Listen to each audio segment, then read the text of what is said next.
Boa noite, amigos do Fluminense, etc. Está no ar o Fluminense em Debate dessa segunda-feira, 3 de outubro de 2011. Fluminense terminou a 27ª rodada a 6 pontos do líder Vasco da Gama. Gente, mais do que nunca, eu acredito que nós estamos na briga pelo título. E hoje eu tenho aqui, como sempre, né, essa mala sem alça, o famoso caçador de múmia, o Marcelo Vieira. Tenho o grande imitador, Paulo Roberto Andel. Inclusive, meu amigo Paulo, os nossos leitores estão ansiosos pela performance de hoje. Né? Mas vamos falar sério. O Marcelo Vieira, vitória de sábado, foi vitória de campeão? Vitória de campeão, sem dúvida. Por sinal, o que foi aquele jogo sábado, Savioli? Eu fui para a Volta Redonda, estive lá acrescendo a torcida do Fluminense. Fiz questão de passar os... Você não foi para ficar comendo amendoim, não, que nem naquele dia que eu te encontrei no Engenhão, né? Não, tava cumprindo um dever cívico de torcedor do Fluminense. Passei o jogo inteiro atrás do banco de reserva, xingando o Muricy de tudo quanto é nome, e no final, um gol no final do jogo, como ocorreu de novo, dessa vez com Márcio Rosário, impossível não lembrar 2008, o gol de Washington, quando o Muricy era o treinador da equipe São Paulina e o Fluminense se classificou na Copa Libertadores. Vitória de campeão, sem dúvida, ainda mais agora que a gente vai pegar o Flamengo, todo desfalcado, sem o Williams, sem Ayrton e sem Ronaldinho Gaúcho para a seleção. Pelos poderes de Grace, o Rafael Moura vai substituir Fred com excelência que lhe é peculiar. Vamos falar dessa questão do Ronaldinho Gaúcho, vamos falar também um pouquinho da questão do Muricy, mas eu queria primeiro ouvir do Paulo Roberto Andel. A primeira resposta de hoje, foi vitória de campeão, Paulo? Boa noite a todos, saudações tricolores a toda a comunidade, Marcelo Savioli, Marcelo Vieira, meus queridos amigos. Eu não posso afirmar que foi uma vitória de campeão, mas eu posso dizer que é uma vitória de um Fluminense que chega. As vitórias no último minuto pontuam a nossa trajetória. Se a gente falar de 40 anos para cá, a torcida alvinegra, em 1971, sacudia lencinhos no Maracanã e Lula fez o gol e o Fluminense foi campeão. Tempos mais tarde, tivemos o apoteótico Fla-Flu de 1983, com a massa flamenga gritando o título de campeão, e Assis não decidiu o título naquele dia, mas eliminou o Flamengo e no ano seguinte bisou a conquista, sendo o único jogador da história do Maracanã a alijar o Flamengo de 2 finais seguidas. 1995, todos sabem, não precisa falar, e esse ano mesmo nós viemos de vitórias apoteóticas, como contra o Argentino Júnior, a sensacional partida contra o Atlético Goianiense, e o Santos não é cachorro morto. O Santos era tido como um time disputante do título. Só que incorreu num erro muito grave. Achou que uma partida contra o Fluminense estava decidida faltando 5 minutos. E isso é capital para os times que enfrentam o Fluminense. Pânico nas redações, pânico nos estúdios, o retrovisor piscou. O Fluminense está na cola. A gente não sabe o que vai acontecer, mas parece que vem coisa boa por aí. Pois é, eu acho até que foi sim, não digo que foi vitória de campeão, mas foi, como disse bem o comentarista, né, do canal que transmitiu o jogo, foi vitória de quem vai brigar pelo título. Se foi vitória de campeão, eu acho um pouco precipitado, porque, sinceramente, eu ainda não sinto segurança no time do Fluminense. Marcelo, o time do Fluminense hoje, o time do Abel, ele te transmite segurança de quem vai cumprir uma trajetória, né, uma trajetória regular que eu digo não é regular de medíocre, né, regular, com regularidade até o final, porque eu acho que só isso vai servir para nos garantir o título, porque não tem tanto adversário assim, não tem um adversário tão forte assim que possa nos impedir. Eu respondo a sua pergunta com outra pergunta. Tem no momento algum time jogando mais do que o time do Fluminense? A resposta é negativa, não tem. Além disso, falando em regularidade... Desculpa até interromper, acho que você colocou muito bem. Essa pergunta tem tudo a ver. Você perguntou, tem alguém jogando mais do que o Fluminense? Realmente, não tem. Não tem ninguém jogando mais. Pode ter outros times jogando igual. Eu acho que a grande diferença é que tem alguns que estão 6 pontos na nossa frente. Então, eu acho que por isso essa trajetória fica mais complicada. Eu acho que a gente tem que dar um upgrade aí. Mas vamos, então, imaginar o que nós temos de fato. Então, você está perguntando sobre regularidade. O Fluminense é líder do segundo turno, com 5 pontos de diferença para o segundo colocado. Nos últimos 5 jogos, ele está liderando com uma superioridade de 1 ponto para o segundo que vem atrás. De toda forma, ainda assim, ele é o líder. Então, de toda forma, o Fluminense ele está vivendo um momento mais regular do que os outros. Já tirou 6 pontos, que é a diferença hoje do líder do campeonato, em relação a quando o Fluminense virou o turno, a primeira fase da competição.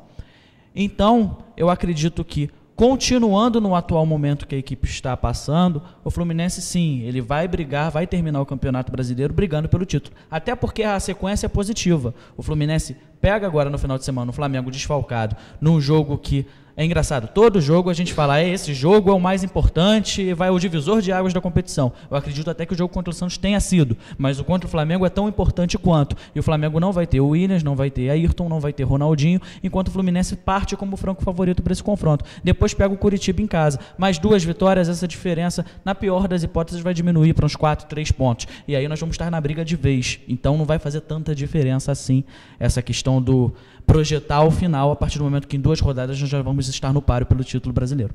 O Andel é estatístico, né? Professor de estatística, não é isso? Inclusive, qualquer coisa me corrige, né? Me corrige. Não lecionei profissionalmente, não. Tá. Mas eu trabalho como estatístico há 20 anos. Pois é, o Andel então é estatístico. E, se você for fazer uma projeção estatística em cima dos últimos jogos, lá na frente, provavelmente vai dar o Fluminense em primeiro. Desde 2007, com a campanha do São Paulo no segundo turno, né, a campanha do Fluminense foi a melhor das últimas 4 temporadas no retorno.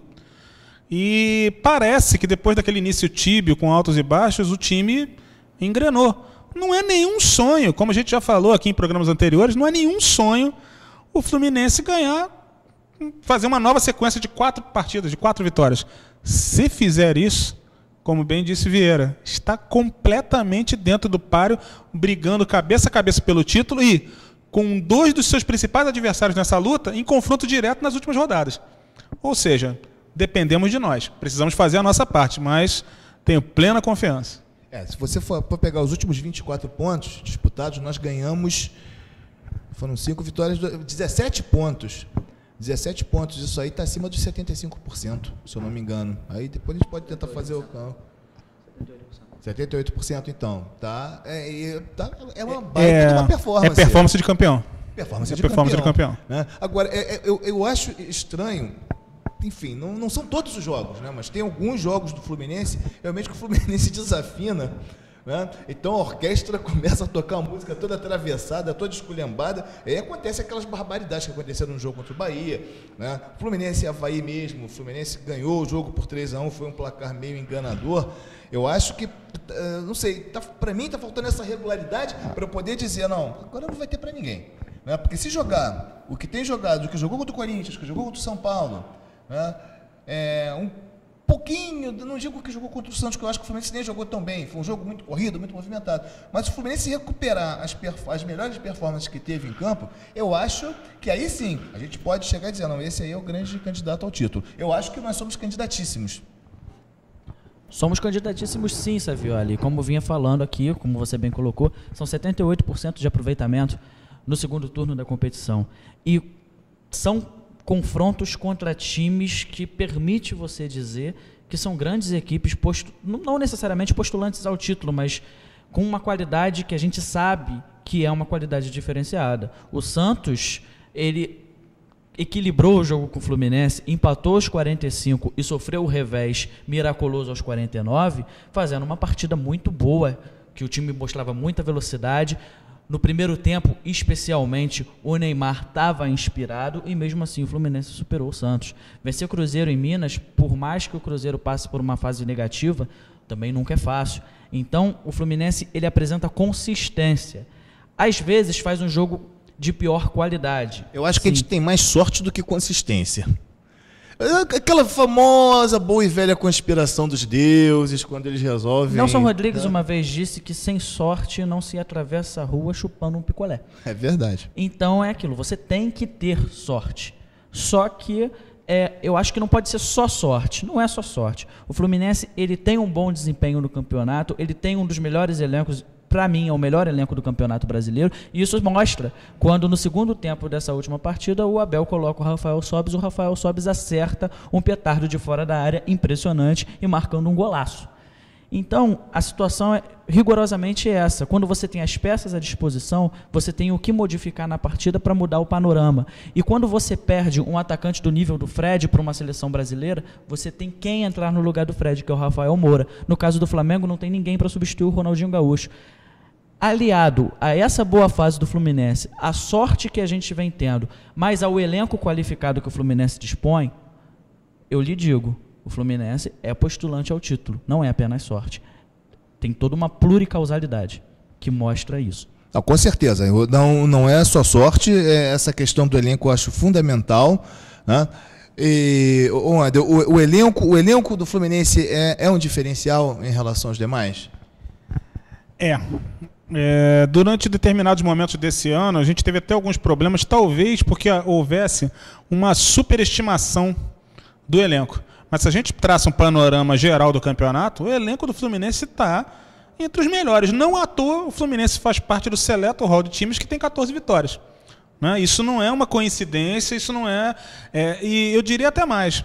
Se nós não tivéssemos tropeçado em partidas como as que eu já citei em outros programas, nós debatemos aqui, contra Vasco, contra Bahia e contra Atlético Paranaense, hoje a gente já estaria na posição que o Vieira consolidou com uma briga cabeça a cabeça de vez pelo título.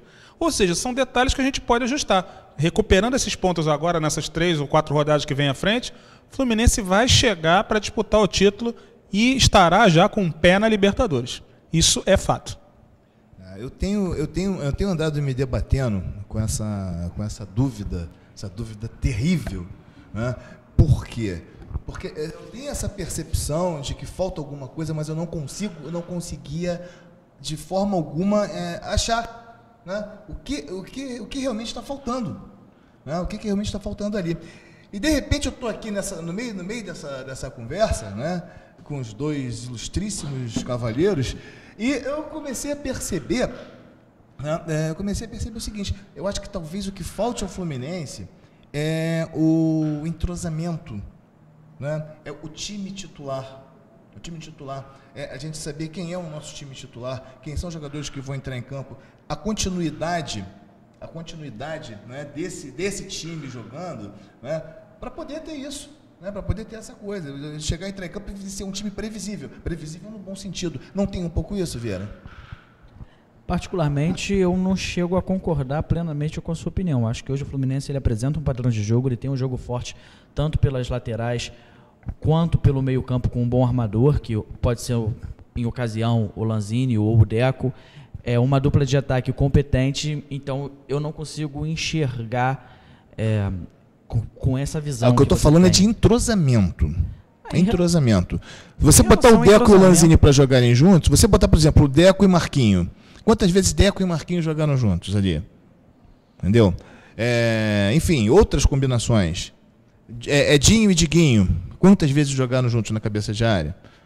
Rosário e Leandro Eusébio, que vai ser a nossa zaga, infelizmente não tiveram tantas oportunidades disso. Mas acho que o problema é isso, de ter o entrosamento, a continuidade. Mas isso é uma questão de rotatividade mesmo que o elenco te propicia. Nesse último jogo, o Abel entrou com o Martinucci, com uma opção, na minha opinião, até acertada, para dar uma variabilidade tática de jogo pelos lados do campo. Acabou que o Martinucci nem fez uma partida tão boa assim, mas durante o jogo ele pôde mudar, colocar o Sobis fez a diferença. Então é aquilo, eu acho que também não pode ficar muito preso ao time ideal, porque o time ideal não vai jogar. Você não vai ter essa regularidade. Porque nós não temos o time ideal. Então nós estamos fazendo experiências ainda. Mas não ter o time ideal em determinados momentos é até bom, é até positivo. Porque você tem variações táticas. Né? A variação tática, tudo bem, é compreensível. Você muda uma ou outra peça, mas a gente muda muito ainda. O que me causa preocupação eu confio no trabalho do Abel, eu gosto do desenvolver o dia a dia, né? Então, acompanhando o cotidiano das Laranjeiras, a gente tem uma percepção muito clara sobre o trabalho do treinador. Só que é aquilo, eu acho o Abel um bom treinador, mas o medo é sempre que um treinador ruim, com muitas peças, ao contrário do que todos dizem, ele confunde tudo. Quando o Abel contra o Atlético Paranaense, coloca 3 volantes para jogar e mata o time do Fluminense completamente, sem ter uma saída para o contra-ataque, isso é muito negativo. E aí o treinador atrapalha o desenvolvimento da equipe até para conquistar esse entrosamento. É mais ou menos isso, Vieira, que eu estou falando, mas nós vamos ter que encerrar esse bloco. Nós voltamos em seguida exatamente para falar sobre essa questão do Abel. É o assunto da pauta para o próximo bloco. Nós voltamos já.